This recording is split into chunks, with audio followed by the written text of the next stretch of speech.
উপন্যাস ডায়েরি চ্যানেলের পক্ষ থেকে আপনারা শুনছেন মিহি সিজন 2। লিখেছেন রূপন্তী সরকার, কণ্ঠে আমি তাসনুভা। পর্ব 20। কবুল কবুল কবুল।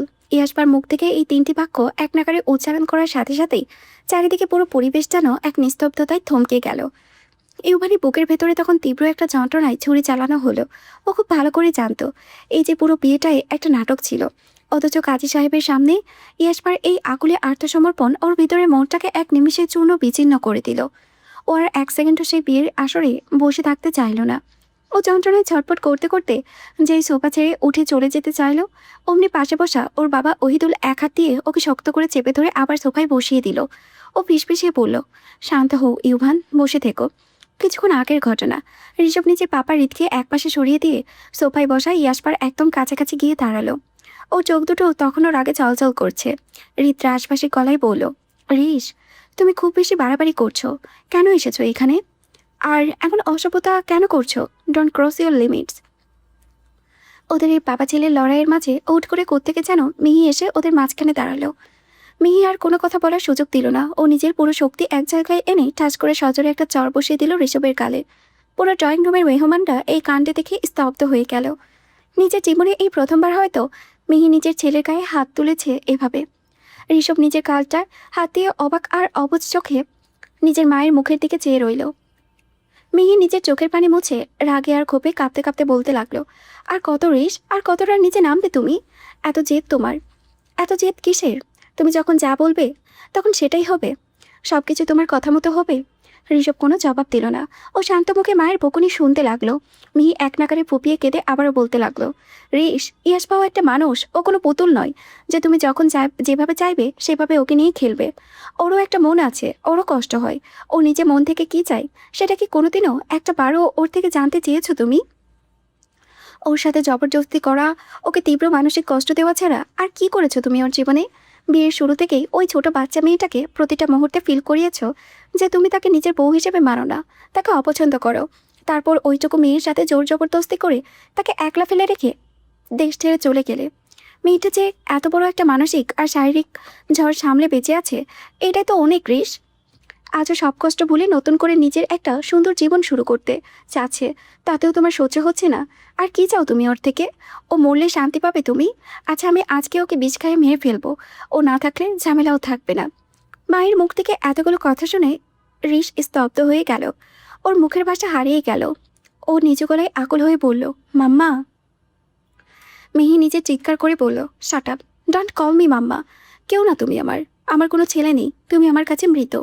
মিহি নিজের চোখ দুটো মুছে ওখান থেকে ঋষভের বুকে লক্ষ্য করে একটা ধাক্কা দিয়ে রাগে ফেটে পেরে বলল, get out Rish, just get out of my sight. I don't want to see your face.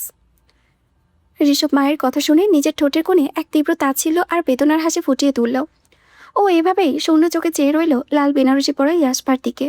এর মধ্যে মেহমানদের ভিড় দেখে একজন মহিলা একটু চড়া গলায় বলে উঠলেন, একবার বিয়ে করে বউ মানে নাই, বউকে ফেলে চলে গেল। এখন মেয়েটা একটু সুখের মুখ দেখছে, তাও ওর সহ্য হচ্ছে না। ঋষভ পাকা শয়তানি হাসি হাসলো। ও চারিদিকে সবার দিকে তাকিয়ে নিজের সেই চেনা রাশভারী কণ্ঠে বলল, একবার বিয়ে করে বউ মানি নাই বলে কি কোনোদিনও মানবো না? এমন কথা কি কোথায় লেখা আছে? আর আপনি কি বললেন, শান্তি? ওর শান্তি তো একমাত্র আমার মধ্যেই সীমাবদ্ধ, তাই না সুইটহার্ট? কথাটা শেষ করতে না করতেই ইয়াসবা কিছু বুঝে ওঠার আগেই ঋষভ ওর হাতটা শক্ত করে খামচে ধরে টানতে টানতে সোজা কাজী সাহেবের সামনে নিয়ে গেল। ও ইয়াসবাকে জোর করে একটা চেয়ারে বসিয়ে দিল।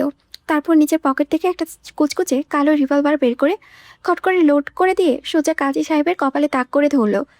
ওনার চোখের দিকে তাকিয়ে বরফ শীতল কণ্ঠে হুঙ্কার দিয়ে বলল, স্টার্ট করুন।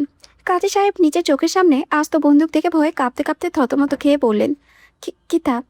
ঋষভ ওনার মাথার উপরে বন্দুকের নলটা আরেকটু চেপে ধরে গম্ভীর গলায় বলল, বিয়ে পড়ানো শুরু করুন। কাজী সাহেব ভয়ে ঢোক গিলে থরথর করে কাঁপতে কাঁপতে কোনো মতো ইয়াসবার দিকে তাকিয়ে খাতা খুলে বললেন, কবুল কও মা। ইয়াসবা একদম পাথর হয়ে চুপ হয়ে রইল। ওর মুখের দিয়ে কোনো শব্দই বের হচ্ছে না। ও নিজে লাল বেনারসির আঁচলটা আঙ্গুলে জড়িয়ে নিচের দিকে তাকিয়ে রইল। ঋষভ ওর ওই নীরবতা দেখে নিজে তাতে দাঁতে ধমকে বলল, কবুল বল সাকুরা। ইয়াসবা তবুও একগুঁয়ে জেদি মেয়ের মতো একদম চুপ করে রইল। ও ঋষভের এই জবরদস্তি কিছুতেই মেনে নিতে পারল না।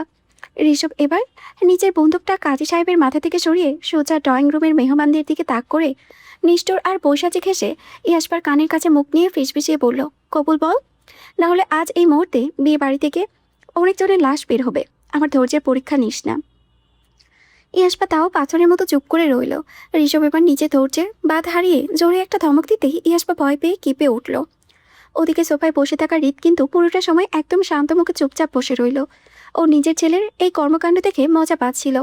ওনার ঠোঁটের কোণে চতুর হাসি ফুটে উঠল। আর পাশে থাকা মিহও ওনার এই কড়া চড় মারার পর নিজের রাগটা কোনো মধ্যে চেপে একদম চুপচাপ দাঁড়িয়ে রইল।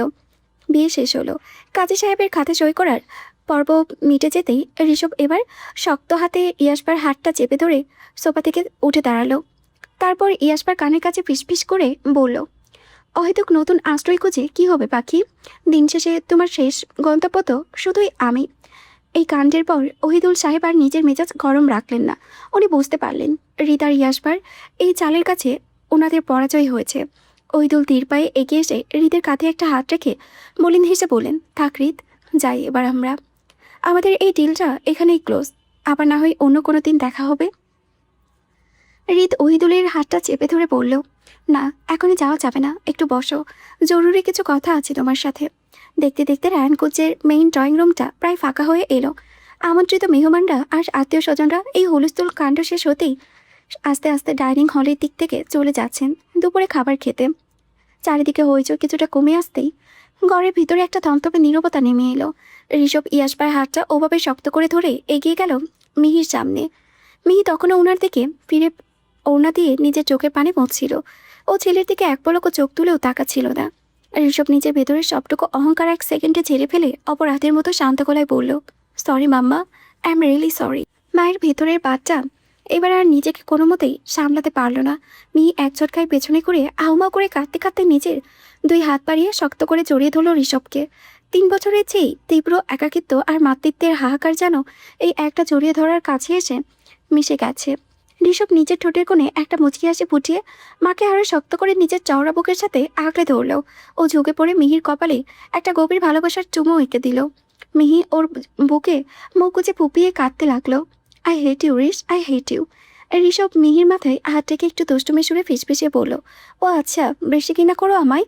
তাহলে ঠিক আছে, আমি আবার এই মুহূর্তে যেখান থেকে এসেছিলাম সেখানে চিরতরে চলে যাই।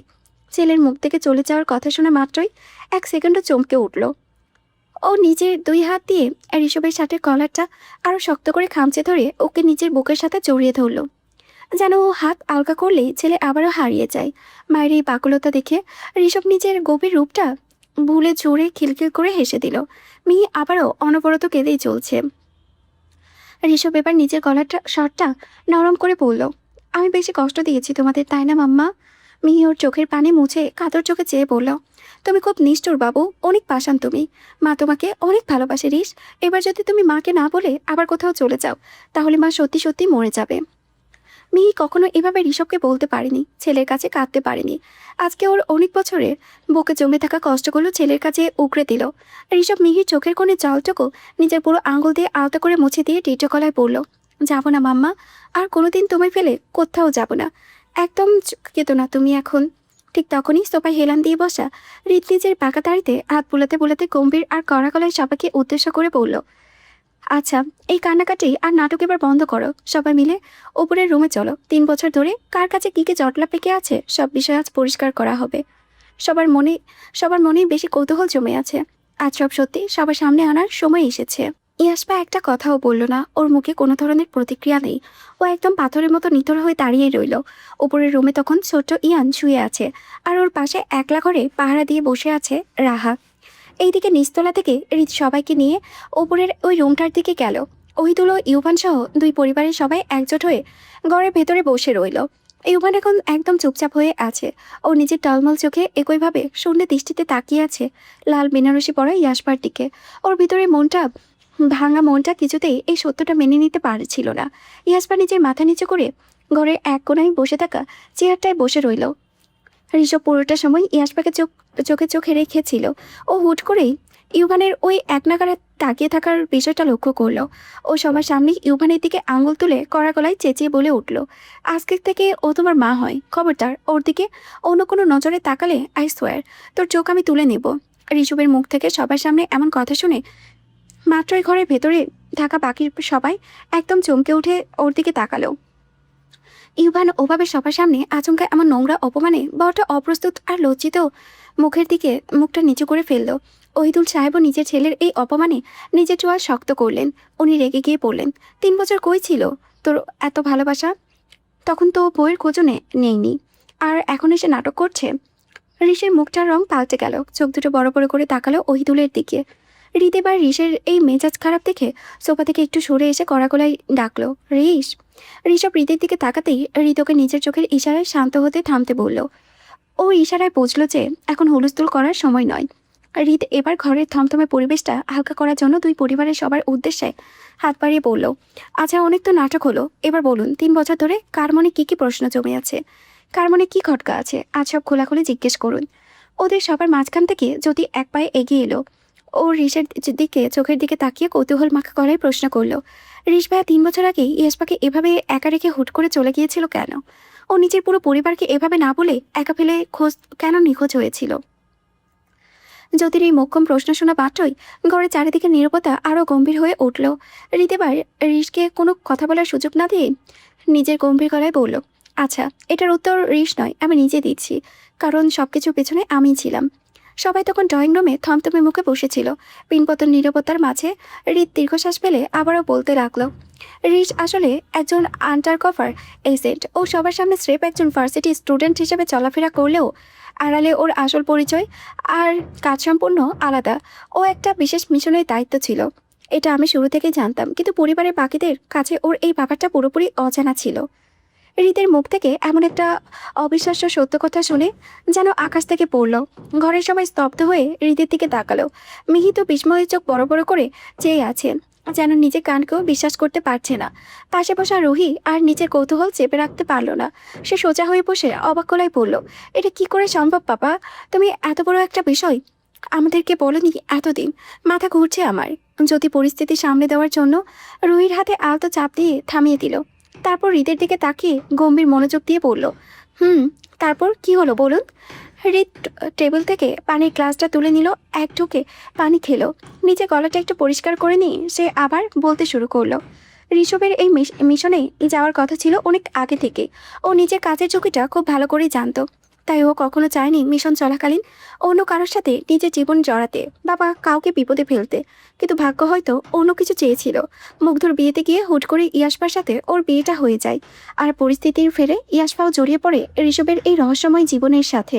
হৃদ একটু থামতেই বাড়ির সবাই একে অপরের দিকে তাকিয়ে হালকা একটু কেসে উঠলেন। ইয়াসপা কোনো কথাই কানে নিচ্ছে না, কে জানে। ও একভাবেই মাথা নিচু করে বসে রইল, কোনো প্রতিক্রিয়া নেই ওর। হৃদ সেদিকে খেয়াল করেও না দেখার ভান করে মৃদু হেসে বলতে লাগলো, বিয়ের পর স্বাভাবিকভাবেই ঋষভের মিশনে যাওয়ার প্ল্যানটা সাময়িকভাবে থমকে দাঁড়ায়। এজেন্সির নিয়ম আর নিজের কর্তব্যের খাতিরে ও তখন আপ্রাণ চেষ্টা করেছিল ইয়াসপার প্রতি যেন ওর কোনো দুর্বলতা তৈরি না হয়। ও নিজেকে সবসময় দূরে সরিয়ে রাখার চেষ্টা করত। এতটুকু বলে হৃদ ছোট্ট একটা দীর্ঘশ্বাস ফেলল। কিন্তু মন তো আর নিয়মের বেড়াচালে মানে না। দিন যত যাচ্ছিল ও মনে মনে বুঝতে পারছিল যে ও ইয়াসপার প্রতি প্রচণ্ড অবসেসড হয়ে আছে। শত চেষ্টা করেও ও নিজের মনকে আটকাতে পারেনি। ঠিক এমন একটা টানাপোড়ানের মাঝে আচমকা ওর মিশনের একদম শেষ সময় ঘনিয়ে আসে। দেশের স্বার্থে আর কর্তব্যের টানে ও তখন বাধ্য হয়ে ইয়াসপাকে ছেড়ে চলে যায়। এতক্ষণ মিহি চুপচাপ সব শুনছিল। এবার সে কিছুটা ক্ষোভ আর কৌতূহল নিয়ে প্রশ্ন করলো, তা না হয় বুঝলাম, কিন্তু ও যাওয়ার আগে ইয়াসপাকে সবটা খুলে বলে যেতে পারতো না? নিজে ঘরের বউয়ের কাছে এত বড় একটা সত্যি লুকিয়ে রাখার কি দরকার ছিল? হৃদ মিহির দিকে তাকিয়ে শান্ত গলায় বুঝিয়ে বলার ভঙ্গিতে বলল, ঋষ চেয়েছিল বিষয়টাকে একদম গোপনে রাখতে, কারণ আন্ডারকভার মিশনের নিয়মটাই এটা। ছোট্ট একটা ভুল, একটা অসতর্কতা বা সামান্য তথ্য ফাঁসও শুধু ঋষের নয়, এই বাড়ির সবার জীবনকে বড়সড় ঝুঁকিতে ফেলে দিত। তবে হ্যাঁ, ও দূরে গিয়েও ইয়াসপাকে নিয়ে প্রতিটা মুহূর্তে চিন্তিত থাকতো, আর সেই কারণেই ও যাওয়ার আগেই ইয়াসপার ঘরে ওর গলার চেইনে একটা এবং এমনকি হাতের আংটিতেও হিডেন ক্যামেরা লাগিয়ে দিয়ে গিয়েছিল, শুধুমাত্র ওর সার্বক্ষণিক নিরাপত্তার কথা চিন্তা করে। কথাটা শোনা মাত্রই ইয়াসপা চমকে উঠল। সে এক অদ্ভুত আতঙ্ক আর বিস্ময় নিয়ে হুট করে নিজের গলা আর হাতের আঙ্গুলের চেক করতে লাগলো। যেন এখনও সেখানে ক্যামেরাগুলো লুকিয়ে আছে। ওর এই অপ্রস্তুত কাণ্ড দেখে হৃদ আর হাসি চেপে রাখতে পারল না। সে মৃদু হেসে অভয় দেওয়ার সুরে বলল, আরে শান্ত হোক, ক্যামেরাগুলো এখন আর সেখানে নেই, ওগুলো আমি নিজেই খুলে নষ্ট করে রেখে দিয়েছি। হৃদ যখন ক্যামেরা নষ্ট করার কথা বলল তখন রিস বেশ কটমট করে রাগে দৃষ্টিতে তাকালো হৃদের দিকে। রিসের সেই চাহনি দেখে হৃদ বিন্দুমাত্র দমে না গিয়ে বরং বেশ শব্দ করে হেসে উঠল। হৃদ হেসে বলল, এখানে অবশ্য আমি একটু নিজের চাল চেলেছিলাম। রিস যখন মিশনে যায় ও কিন্তু পুরো বাড়ি কড়া সিকিউরিটি দিয়ে মুড়ে রেখে গিয়েছিল, যাতে ইয়াসবা বা বাড়ির কারো কাছে কোনো ক্ষতি না হয়। কিন্তু ও চলে যাওয়ার ঠিক 2 মাসের মাথায় আমি আড়ালে বসে নিজের গেম খেলা শুরু করি। হৃদের মুখে এমন চক্রান্তের কথা শুনে এবার খোদ রিসও অবাক হয়ে গেল। তার কপালে চিন্তার ভাঁজ পড়ল। সে অত্যন্ত কৌতূহলী আর সংশয় ভরা দৃষ্টিতে বাবার দিকে তাকিয়ে জানতে চাইল হৃদ আসলে কি করেছিল। হৃদ ছেলে মনোভাব বুঝতে পেরে একটু নড়ে চড়ে বসলো। তারপর রহস্যময় হেসে বলতে লাগলো, আমি আসলে ঋষভের ওই চামচগুলোকে, সরি, ওর বিশ্বস্ত গার্ডগুলোকে এক এক করে নিজের দলে টেনে নিই। এরপর আমি ঋষের সাথে বাড়ির সবার সব ধরনের কন্ট্যাক্ট একদম অফ করে দিই। ফলে ঋষ ওখান থেকে কোনোভাবেই এই বাড়ির ভেতরে কোনো খবর পাচ্ছিল না। আর এসব করার আগে আমি ঋষের ব্রেন ওয়াশ করি, এই বলে যে ওর এত সিকিউরিটি গার্ডের জন্য ইয়াসপা এবারই সকলের আরও ক্ষতি হবে। আর ঋষও সব মেনে নিল। আসল কথা হলো ওই ইয়াসপার পুরো দায়িত্বটা আমার উপরে ছেড়ে দিল। মানে ও সবসময় আমার থেকেই খোঁজ নেওয়া শুরু করলো। ও আমাকে অন্ধের মতো বিশ্বাস করত, আর আমি সেই অন্ধবিশ্বাসের পুরো সুযোগটাই নিলাম। এতটুকু বলে হৃদ একটু থামলো। ঘরের বাকি সবার চোখ তখন হৃদের উপরে আটকে আছে। হৃদ একটা দীর্ঘশ্বাস ফেলে নিজের আসল উদ্দেশ্যটা পরিষ্কার করলো। আমি আসলে খারাপ কিছু চাইনি। আমি চেয়েছিলাম রেশ যেন এইবারে চিন্তা মাথা থেকে ছেড়ে ফেলে পুরো সময় আর মনোযোগটা নিজের মিশনে দিতে পারে। প্রথমে আমি যেভাবে চেয়েছিলাম সব কিছু ঠিক সেভাবেই ছক মেনে এগোচ্ছিল, কিন্তু এক জায়গায় এসে আমার পুরো হিসাব উলটপালট হয়ে যায়। আমি তো স্বপ্নেও ভাবিনি যে মিশন শেষ হবার পরেও রিশার কোনোদিন আমাদের মাঝে বা ইয়াসবার কাছে ফিরে আসতে চাইবে না। ও নিজেকে সবার থেকে গুটিয়ে নিচ্ছিল। আর ঠিক এই কারণেই নিজের ছেলেকে বাধ্য হয়ে এই পরিবারের আর ইয়াসবার জীবনে টেনে ফিরিয়ে আনার জন্য আমাকে শেষমেশ ইয়াসবার আবার বিয়ে দেওয়ার এই নাটকটা সাজাতে হয়েছিল। জ্যোতি এবার সোজা ঋষভের দিকে তাকিয়ে বেশ স্পষ্ট গলায় প্রশ্ন করলো, আচ্ছা ঋষ ভাইয়া, সব কিছু তো বুঝলাম, কিন্তু মিশন শেষ হওয়ার পরেও আপনি কেন ফিরে আসতে চাননি? ইয়াসবার কাছে কি এমন কারণ ছিল? ঋষ জ্যোতিকে থামিয়ে দিয়ে একটু হালকা সুরে বলল, জ্যোতি, এটাও কি আমি বলে দেব? জ্যোতি এবার একটু রাগে চোখে হৃদের দিকে তাকিয়ে বলল, আরে না, সব কথাই যদি আপনি বলে দেন তাহলে ঋষ ভাইয়া নিজে কি বলবে? আমরা ওনার নিজের মুখের থেকে আসল সত্যটা শুনতে চাচ্ছিলাম। রুহি বলল, হ্যাঁ ভাইয়া, তুমি বলো। রিস তখন দুই আঙুলে নিজের কপালটা চেপে ধরেছিল। বেশ শান্ত ক্লান্ত গলায় হৃদের দিকে তাকিয়ে বলল, পাপাই বলুক, আমার প্রচণ্ড মাথা ব্যথা করছে। ছেলের মুখে ক্লান্তি দেখে হৃদ আর কথা বাড়ালো না। সে পরিবেশটা স্বাভাবিক করার জন্য বলল, আচ্ছা ঠিক আছে, এটা বাদ দাও, এই অধ্যায়টা পরে কোনো সময় শোনো। কিন্তু জ্যোতি সহজে দমবার পাত্রী নয়। সে আবারও বেশ শক্ত গলায় হৃদকে উদ্দেশ্য করে বলল, রিস ভাইয়া, আপনি কি আদৌ জানেন আপনি চলে যাওয়ার পর ইয়াসবার উপর দিয়ে কি ঝড় বয়ে গেছে? এই ছোট বয়সে ও একা একা কী সহ্য করেছে। আজ ওর এই অবস্থার জন্য সব দোষ কিন্তু একমাত্র আপনার। এতক্ষণে ঘরে করে চুপচাপ বসে পুরো ঘটনা দেখছিলেন ওহিদুল রহমান। জ্যোতির কথা শুনে তিনি একটা তীব্র তাচ্ছিলের হাসি দিয়ে ব্যঙ্গ করে উঠলেন, এই হলো তার বইয়ের প্রতি দায়িত্ব আর কর্তব্য। ওহিদুল রহমানের এমন তাচ্ছিল্য ভরা কথা আর জ্যোতির অভিযোগ শুনে রিস একদম আকাশ থেকে পড়ল। সে এক বুক উৎকণ্ঠা আর বিস্ময় নিয়ে হৃদের দিকে তাকিয়ে প্রায় চিৎকার করে উঠল, ওরা এসব কি বলছে পাপা? কি হয়েছিল ইয়াসের? আমি তো তোমাকে প্রতিদিন গোপনে কল দিতাম, ইয়াসের খোঁজ নিতাম। তুমি তো প্রতিবার আমাকে বলতে ও খুব ভালো আছে, হাসতে খেলছে, আগের মতো সারা বাড়ি বাথরুমে করে বেড়াচ্ছে। তাহলে ওরা এসব কি বলছে? ছেলের এই আকুল প্রশ্নে শুনে হৃদের মুখটার চেনা হাসিটা এক নিমিষে মিলিয়ে গেল। তার পুরো মুখাবয়বে প্রচণ্ড গম্ভীর হয়ে উঠল। ড্রয়িং রুমে সবার এবার এক বুক সঞ্চয় আর কৌতূহল নিয়ে হৃদের দিকে তাকালো। হৃদ বুঝতে পারল পরিস্থিতি এবার তার হাতের বাইরে চলে যাচ্ছে। সে হঠাৎ মিহির দিকে তাকিয়ে গম্ভীর গলায় বলল, মিহি, ইয়ানের কান্নার আওয়াজ পাওয়া যাচ্ছে মনে হয়, ও মনে হয় কাছে। ওকে একটু এই রুমে নিয়ে আসো তো। মিহি আর কোনো প্রশ্ন না করে বাধ্য মেয়ের মতো দ্রুত রুম থেকে বেরিয়ে গেল। এদিকে ইয়াসপাতা কোনো পাথরের মতো নিশ্চল হয়ে চুপচাপ সোফায় বসে আছে। রিচ আর ইউখানেন দুজনেই বারবার ইয়াসপার থমথমে মুখের দিকে তাকাচ্ছিল, যেন ওর মনের ভেতরটা ঝড়টা বোঝার চেষ্টা করেছে। কিন্তু ইয়াসপার মুখ দেখে কিছু বোঝা যাচ্ছে না। মনে হচ্ছে ওর কিছু যায় আসে না।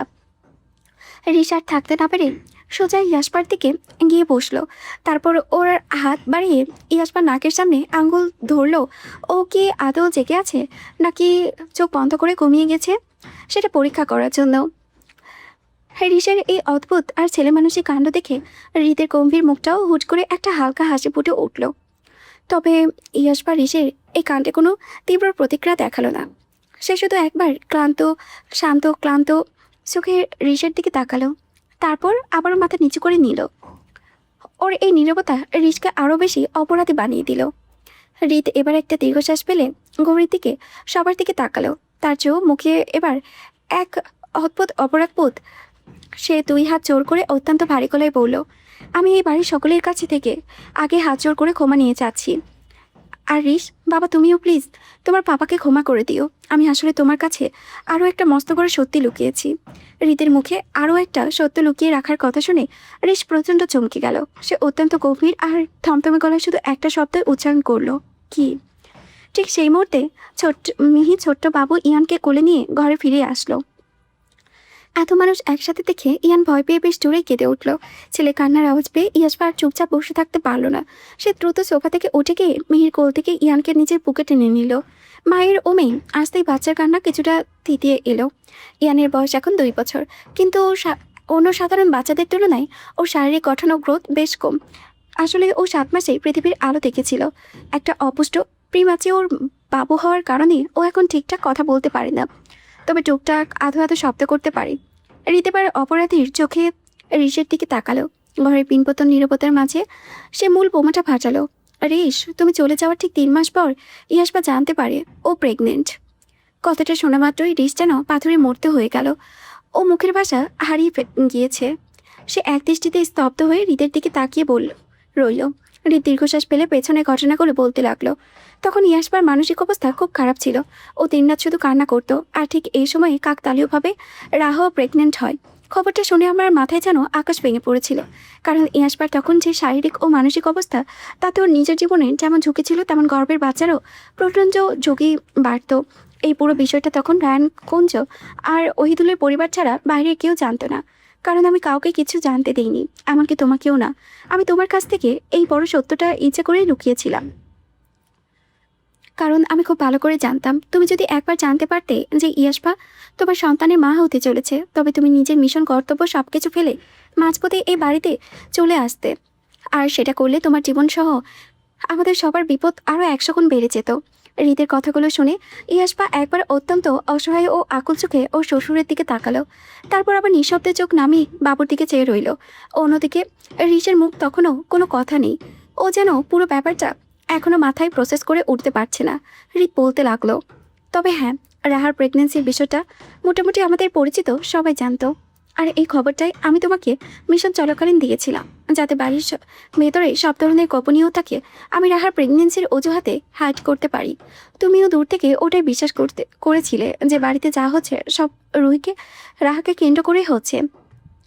প্রথম দিকে সব কিছু আমার ছকমতোই ঠিকঠাক চলছিল, কিন্তু দুর্ভাগ্যবশত কয়েক মাসের মাথায় রাহার বাবুটা নষ্ট হয়ে যায়। ঘটনাটা আমাদের সবার জন্য ভীষণ যন্ত্রণাদায়ক ছিল, কিন্তু অন্যদিক থেকে বিচার করলে আল্লাহর একটা অদ্ভুত ইশারায় ইয়াসবার জন্য একটা সুযোগ তৈরি হয়। রাহার বাবু যে নষ্ট হয়ে গেছে, এই সত্যটা আমি বাড়ির কাউকে বা বাইরের কাউকে টের পেতে দিইনি। হৃদ এতটুকু বলে হঠাৎ থেমে গেল। পুরো ড্রয়িং রুমে তখন এক রুদ্ধশ্বাসকর পরিস্থিতি। সোফায় বসা মুগ্ধ তখনও চাতক পাখির মতো হৃদের দিকে তাকিয়ে আছে। হৃদ ঋষের স্তব্ধ মুখের দিকে তাকিয়ে আবারও বলতে লাগলো, এরপর যত সময় ইয়াসবার কোল আলো করে এই বাবুটা পৃথিবীতে এলো, আর আমি দূর থেকে তোমাকে জানালাম যে রাহার একটা ফুটফুটে সন্তানের জন্ম দিয়েছে, অর্থাৎ এটা মুগ্ধ আর রাহার বাচ্চা। পরিস্থিতির মারপ্যাচে পড়ে তুমিও তখন সরল বিশ্বাসে সেটা মেনে নিয়েছিলে। ঋতুপা ড্রয়িং রুমে সবার দিকে তাকিয়ে চোখ বুলিয়ে অপরাধী স্বীকারোক্তি ভঙ্গিতে বলল, ইয়াসবার বাবু হয়ে যাওয়ার পর আমি নিজেই ঋষভকে বলেছিলাম, এবার তুমি চাইলে আড়াল থেকে ইয়াসবাকে নিজের মতো করে প্রোটেকশন দিতে পারো। ঋষভ এরপর থেকে দিনরাত সবসময় চোখে চোখে রাখতো ইয়াসবাকে, কিন্তু ও দূর থেকে শুধু বাইরের নিরাপত্তাটাই দিতে পেরেছিল। বাড়ির ভেতরে আসল সত্যটা ও সবসময় কেবল আমার মুখ থেকেই জানতো। আর ঠিক এই কারণেই ও কোনোদিন টের পায়নি যে এই বাচ্চাটা আসলে মুগ্ধর নয়, বরং ওর নিজের রক্ত। হৃদের এই শেষ স্বীকারোক্তিটা শোনা মাত্রই সোফা থেকে বসা ইউবান তীব্র যন্ত্রণায় চোখ বন্ধ করে একটা দীর্ঘশ্বাস নিল। ওর বুকের ভেতরটা কেমন যেন খালি হয়ে যাচ্ছে, দম বন্ধ হয়ে আসছে ওর। প্রতিদিনের চেনা পৃথিবীটা এক নিমেষে উলটপালট হয়ে গেল। এদিকে রিসের চোখ দুটো তখনও নোনা চলে ছলছল করছে। সে এক অদ্ভুত ঘোর লাগা কাপা কাপা পায়ে আস্তে আস্তে ইয়াসপার আর ইয়ানের দিকে এগিয়ে গেল। ইয়ান তখনও মায়ের কোলে হালকা কাঁদছিল। ঋষভ আর নিজেকে ধরে রাখতে পারল না। সে 2 হাত বাড়িয়ে ইয়ানকে নিজের কোলে তুলে নিল। পরম আশ্চর্যের বিষয়, এতক্ষণে কাঁদতে থাকা ইয়ান তার বাবার বুকে আসতেই একদম চুপ হয়ে গেল। সে যেন তার চেনা আশ্রয় খুঁজে পেয়েছে। ঋষ স্তব্ধ হয়ে পরম আবেশে ওর ফুটফুটে সন্তানের শরীরের সুবাস নিল। তারপর নিজের কাপা ঠোঁট দুটো দিয়ে ইয়ানের নরম কপালে একটা গভীর চুমু এঁকে দিল। ঋষ অশ্রুভিজা চোখে নিজের বাবার দিকে তাকিয়ে ভাঙা গলায় জিজ্ঞেস করলো, পাপা, ও কি সত্যি আমার সন্তান? ও আমার অস্তিত্ব, আমার নিজের রক্ত? ও ঋষভরায়ণ চৌধুরীর সন্তান? বাবার কাছ থেকে কোনো উত্তর পাওয়ার আগেই ঋষ তৃপ্তিতে ইয়াসবার দিকে তাকিয়ে কেঁদে ফেলল।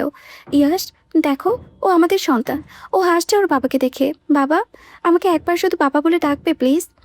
ঋষের এই আকুলার আবেগী আরতি দেখে 2 বছরের ছোট্ট ইয়ান হুট করে খিলখিল করে হেসে উঠল। তারপর আধো আধো কণ্ঠে স্পষ্ট শব্দে ডাকলো, বা। ঋষ একদম অবাক হয়ে চেয়ে রইল। ওর চোখের জল তখন গাল বেয়ে গড়িয়ে পড়ছে, অথচ মুখে ওর বাচ্চাদের মতো এক চেলতে নিষ্পাপ হাসি।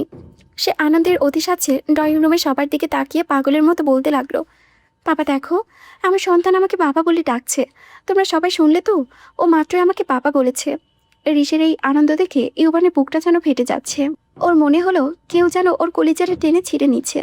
গত 2 বছর ধরে যাকে নিজের সন্তান ভেবে বুকে আগলে রেখেছে, সে আজ অন্য কারো হয়ে গেল। কিন্তু কিছু করার নেই, এই নির্মম সত্যটাকে আজ মেনে নিতেই হবে। এই বাচ্চা ওর নয়, এটা ঋষভের সন্তান। ছেলের এই পাগলামি আর ইউবানের ভেঙে পড়া দেখে হৃদের নিচের বুকটাও আজ ভীষণ কেঁপে উঠল। তার নিজের ভুলের সিদ্ধান্তের কারণে ও নিজেরই একটা ছেলে এত বড় খুশি সে এতদিন কেড়ে নিয়েছিল। ইয়াসপা তখনও এক জায়গায় স্থির হয়ে দাঁড়িয়ে এই দৃশ্য দেখছিল। তার চোখেও জল, তবে পাশে দাঁড়িয়ে মিহি তার ছেলের এই পাগলামি আর আনন্দ দেখে আলতো করে হাসছে। ঘরের বাকি সদস্যরাও এই প্রাপ্তি থেকে মনে মনে খুব খুশি। রিস তখনও কাছে। সে ইয়ানের দিকে তাকিয়ে করুণ স্বরে বলল, তুমিও কি এখন সবার মতো পাপাকে ঘৃণা করবে বাবা? অবশ্য তোমার পাপা একজন ঘৃণিত ব্যক্তি, তাকে ঘৃণা করাই যায়। কিন্তু তুমি তো আমাকে ঘৃণা করো না বাবা। তোমার বাবা যে তোমার ছাড়া আর কেউ নেই।